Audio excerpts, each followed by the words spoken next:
Once upon a chilling Halloween night, in a quaint, eerie town named Fangsville, there was a legend whispered in fearful tones, a tale of chihuahuas who were not your typical lapdogs, but rather, vampires of the darkest kind.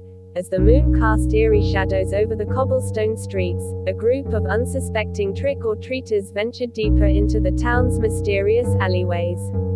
Little did they know, they were about to stumble upon the spine-tingling secret that had haunted Fangsville for generations. The legend began with a mansion at the town's edge, the notorious Barkula Manor.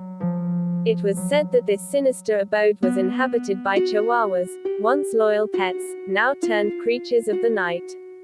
Their transformation had occurred centuries ago when their owner, Count Vladispark Barkula, dabbled in the dark arts, and his dogs shared in his malevolent fate.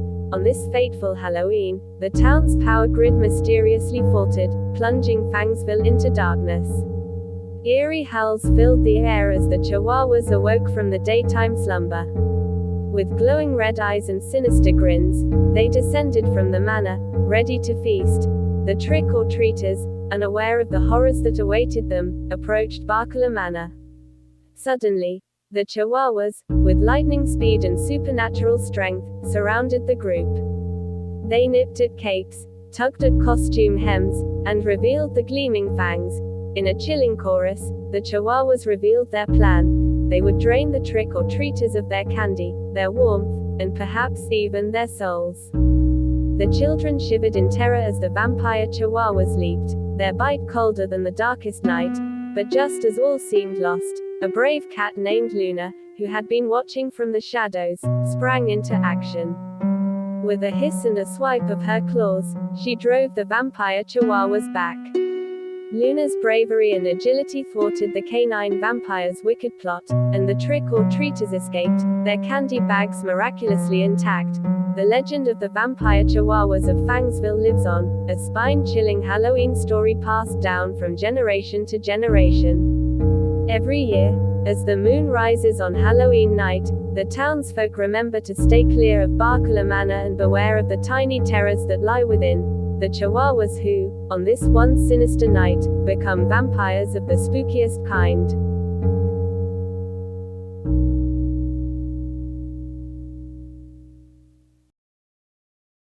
The night was dark and stormy, and the four masked intruders thought they had found the perfect target.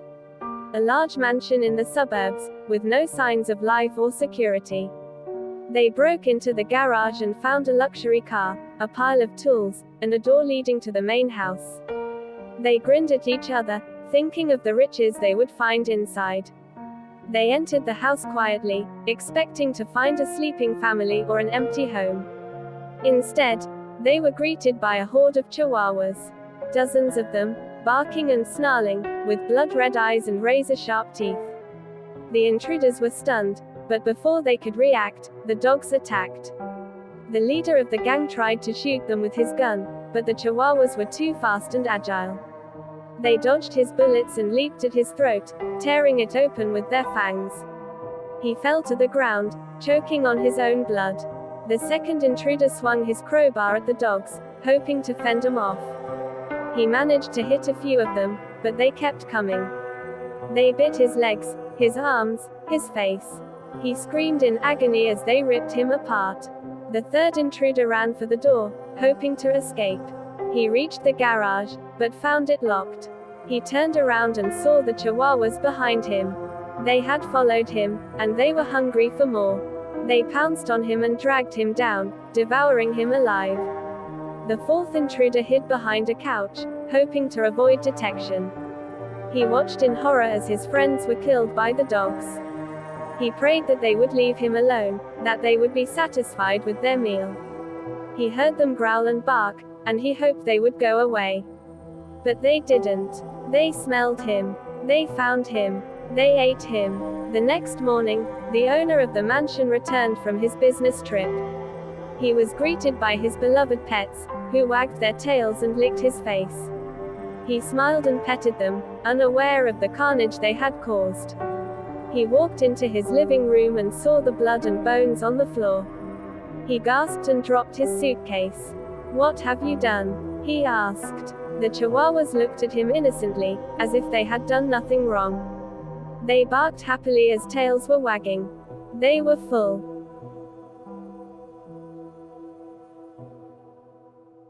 It was a dark and stormy night. The mailman was making his last rounds, delivering the letters and packages to the houses on his route. He had one more stop to make, a mansion at the end of the street.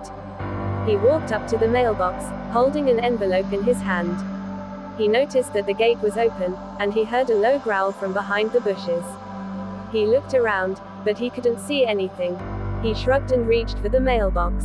Suddenly, a pack of starving Chihuahuas emerged from the shadows, barking and snarling. They had been abandoned by their owner, who had left them without food or water for weeks.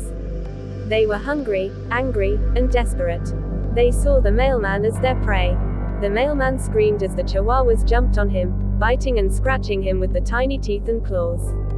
He dropped the envelope and tried to fight them off, but they were too many and too fast. He fell to the ground, bleeding and helpless. The Chihuahuas tore him apart, devouring him alive. The next morning, the police found his remains scattered across the lawn. The officer called the murder scene into dispatch, and just as he heard a bark from inside the place. As he approached the door, he noticed the door was open. "Hello," he said as he pushes the door open. "Anyone home?" More barks he hears in the distance.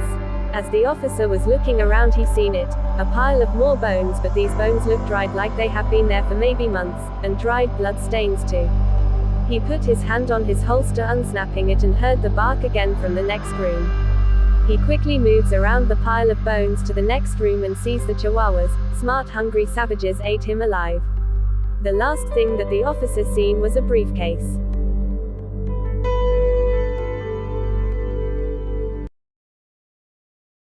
It was supposed to be a relaxing weekend getaway for Mark and Lisa, a young couple who wanted to escape the city and enjoy some nature. They had booked a room at the Watchers Inn, a cozy and rustic place that was located near a lake and surrounded by woods. The inn had good reviews online, and the pictures showed a charming and quaint atmosphere. They arrived at the inn late in the afternoon, after a long drive. They were greeted by the owner, a friendly old man named Mr. Walker, who gave them the keys to their room and told them to make themselves at home. He also warned them not to wander too far into the woods at night, as there were wild animals and other dangers lurking in the dark. Mark and Lisa thanked him and went to their room, which was on the second floor. The room was spacious and comfortable, with a king-sized bed, a fireplace, and a balcony that overlooked the lake. They unpacked their bags and decided to take a nap before dinner. They woke up an hour later, feeling refreshed and hungry. They got dressed and went downstairs to the dining room, where they found a buffet of delicious food waiting for them. There were only a few other guests at the inn, mostly couples like them, who smiled and nodded as they passed by. Mark and Lisa filled their plates and sat at a table near the window. They enjoyed their meal and chatted about their plans for the next day. They wanted to explore the lake and maybe do some hiking or fishing. They also wanted to check out the local attractions, such as the old cemetery and the abandoned mansion that were rumored to be haunted. They finished the dinner and decided to go for a walk around the inn. They put on the jackets and stepped outside, feeling the cool breeze on their faces. The sun was setting behind the trees, casting long shadows on the ground. They walked hand in hand along the path that led to the lake, admiring the scenery. They reached the shore of the lake and stopped to watch the water ripple in the fading light. They saw a small boat docked at a pier, with a sign that said, "Rent me." Mark suggested that they should take a boat ride tomorrow, and Lisa agreed.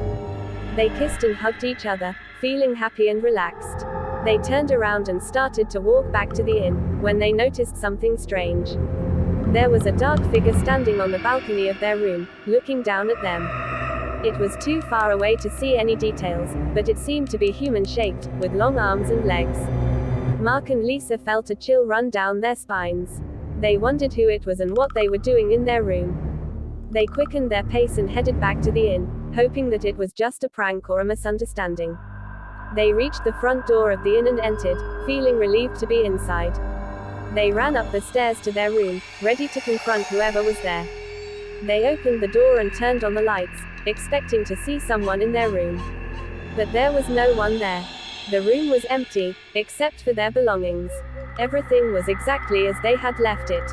There was no sign of anyone having been there. Mark and Lisa looked at each other, confused and scared.